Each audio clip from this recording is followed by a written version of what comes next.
আমি প্রশ্ন পড়ি, তোমরা শুনো। শিমুল অপেক্ষা শ্যামলের 490 টাকা বেশি আছে। এই লাইনের অর্থ কি? শিমুলের যা আছে শ্যামলের তার থেকে কি 490 টাকা কি আছে? বেশি। পরের লাইন খেয়াল করো।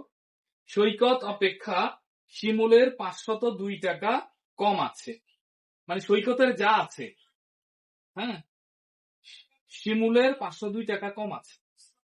শিমুলের কি 502 টাকা, সৈকতের কাছে 980 টাকা আছে। খেয়াল করো, সৈকতের কাছে 900 কত টাকা আছে? 80 টাকা আছে। শিমুল ও শ্যামলের কাছে কত আছে? অর্থাৎ প্রথমে শিমুলের কত আছে বের করতে হবে, তারপর শ্যামলের কত আছে এটা বের করতে হবে। এরপরে আরেকটা প্রশ্ন বলছে, তিনজনের একত্রে মোট কত আছে। আমরা প্রথমে এমনিতে একটু পড়ে একটু লিখি যে সৈকতের কত আছে।